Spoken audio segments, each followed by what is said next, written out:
Greetings one and all, this is Lloyd Brown alongside the delectable, the delightful Lady Lex.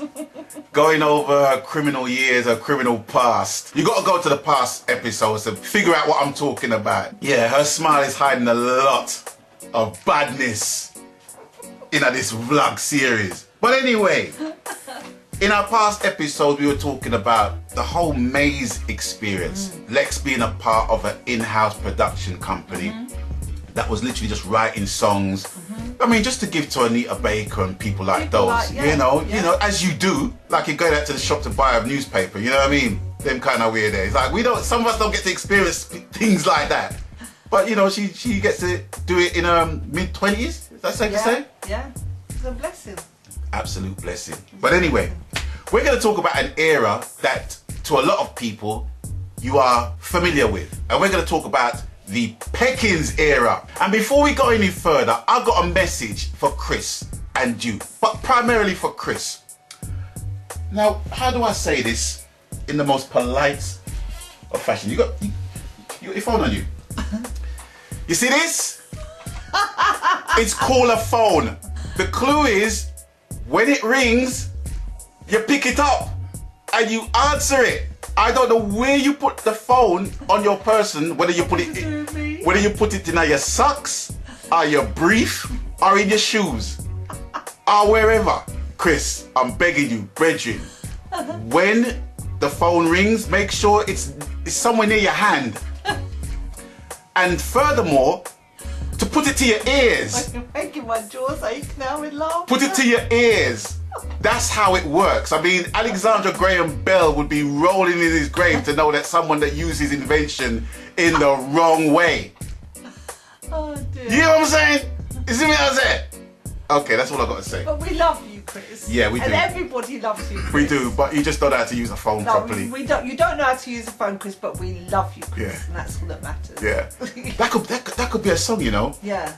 You don't know how to use your phone, but we love you anyway. There you go. The Pickens mix. The great Lloyd Brown. Just send me the rhythm call. Alright, anyway, so we're going to talk about the Pickens era, which admittedly is where I was aware of you. Yeah, that's right. And but everything else before that was kind of underground, really. Right. It was, you know, it was all the hard work years, I call them, the paying your dues time. Sure. Yeah. I'm just amazed at this point. We're talking 94? Yeah, 94.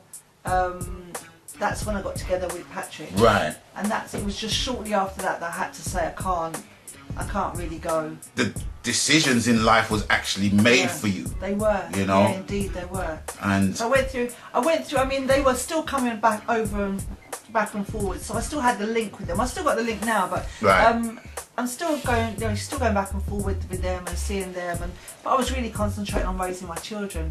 Absolutely. You know? Absolutely. So, moving into Petkins. Yeah. My first knowledge of you with Petkins was, oh my gosh, I'm sure it's Is This Love? Oh really? Yeah. Well, there was quite a lot before that. Is This Love was later. Okay. Yeah. I might be having a senior moment here. My earliest memories of you was a tune that I don't remember at this point in time. And it might be made familiar to me. So please tell the people how the whole Petkins thing got started. Okay, well I was listening to Roots FM and then I heard them put on a new bitty, and when I say a new bitty, it was brand new. It wasn't even out yet. It was just a demo copy, and it was the Cruising. Oh, Cruising. Okay. Can I just interrupt you? I need to interrupt you. I need to tell you this anecdote right here, right? I remember I was in some grievances with a producer, right? And the producer wanted money for breach of copyright and all these things. Anyway, so I had the money ready for him, right? And I was ready to pay him.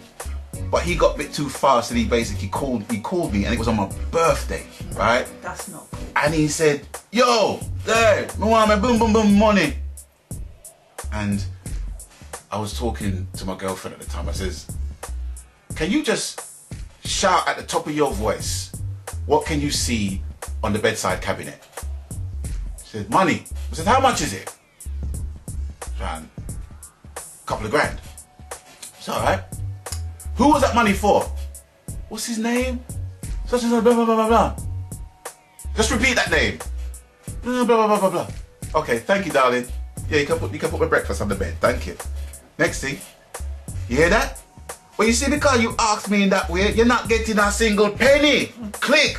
Oh my God. And I remembered, I rang Bitty McLean up, right? A minute. And I'm bad with the car thing. No, that's just one thing. Rudimental Brown here. Okay. And I remembered, I called Bitty and I said, Bitty, we're going shopping, mate. Right? So we went to a music store. What's the music store called again? I forgot what it was called. Digital Village, that's it. Okay. Digital Village. And we was in there and we saw Eddie from Easy Street. Right. Right? And he was like the cat that got the cream, right? It's like this. Yeah. With a pair of Tannoy Active monitors, right? It's like this. He's happy. Yeah. all right, Lloyd. Oh, got the last pair of Tannoys, mate. I was like, got the last pair of Tannoys. Right? So we asked the shopkeeper, we're looking for a pair of Tannoy Actives, right? Yeah. He said, yeah, well, we have to get it from another store. But we only got a shop copy here, so shop pair. I said, all right, I'll take them. And Bitty says, no, that's not how we do it. That's not how we do it. We've got to play them first. We've got to play music through them first. And he says, okay, I've got a CD somewhere. And he put the CD in the thing. And all I heard was, now clap your hands and stomp your feet. This one happened to be a treasure and treat. So I said to Bitty, where you get that tune from? He said, oh, I just finished recording. What do you think of it? I said, what do I think of it? I said, you know you got a hit right there, right? Boom, blam, you have got a monster hit tune right there. He goes, really? Do you think so? I said, Bitty, shut up, man. Let's just get the monitors and let's come out the shop. Let's just make the man take off a nice piece of money for the Tannoys at a shop. How it goes, and then the rest, as they say, was history. Yeah. That has got to be one of the most career-defining albums that was ever released. Yes. To this day. To this day. Yes, I agree. You know, I agree. On Bond Street. Absolute phenomenal album. Yeah. Anyway, moving on from that. Yes. So I heard it anyway before it was going. I mean, this is like hot off the press. Right. Probably about the same time. Could have even been the same week. Yeah. Do you know what I mean? So anyway, I said to Patrick, now you see, I got to do my music again. I'd given it up for so many years and it just wasn't me. And I wasn't me. I'm not the same unless I'm producing. It's my outlet. It's my release. You know, I can't explain it. Some people go gym, some people do whatever they do to express themselves. That's music for me. Sure. If I don't do that, I'm finished with it. So you know, it's not, as I said before, it's not that you choose music, but music chooses you. You know. So I said, I've got to go and do my music again. I said, who's producing this? So he said, that's Petkins. I said, take me to Petkins. And that was it. And we went past there, and they weren't open. I went past there, and they weren't open. And then we just kept going up there. The shop ain't open. And I'm like, is this true to form, isn't it? Really open? In the end, went down on a Saturday, and I thought, well, hopefully it might be open now. Sure enough, it was open, and it was bustling. And I decided I waited long enough. Right. So I went in to speak to the owner, and it was Chris standing there behind the counter. Right. And I said, Patrick introduced me, and I said, you know, this is Lex, and she's, you know, she's a singer. No, you didn't even say I was a singer, did you, at the time? No, that's not how it came about. What it was, he introduced, and I said I had an idea for a rhythm, and he thought I meant from a production point of view. Oh. So he was saying, oh, like, you know, look, have you got a CD or da-da-da of it? And I went, well, no, because he was saying to me, yeah, we've got a production here. Who did you have in mind to sing it? And I said, well, I thought I might try it. I might try to sing it. And he was like, you? And I went, yeah, me. So he said, have you got a CD on you? Have you got a demo? Have you got anything? And I was, no, because I didn't have anything. I didn't have anything apart from these 4 tracks that I had from years ago that wouldn't play at regular speed. Because if you know about your 4-track, it would, if you play it on a normal stereo, it's like, Yeah, exactly. So that's what you're getting off the 4-track. So I didn't have anything at the regular speed at the time. And anything I did have was in little envelopes that I posted back to myself, you know, for copyright. For copyright, yeah. That's how I used to do it. Yeah, you know. Hard times. So anyway, so I said to him, have you got the rhythm track with me? And he laughed at me like, no, well, of course I've got the rhythm track. It's my bloody rhythm, do you know what I mean? He was like looking at all the records like, yeah. So I said, well, can you play it? And he goes, what do you mean play it? I said, well, I'll sing it now. And he goes, what, now? I went, yeah, now. And the shop was packed. Wow. And I just said, well, now, because you know what it was? Yeah. I'd been past the shop so many times that it'd been closed. I thought, I want to sing it for you now! No! Dude! So we put on the rhythm track and I sung I'm in the Mood for Love. So that was actually the first track that I recorded for Petkins was I'm in the Mood for Love, but it didn't get released first. Right. It was God Bless the Child that got released on 7 first. Okay, so God Bless the Child was the one that was released first. Yeah, on 7. All right, so let's hear a little bit of that.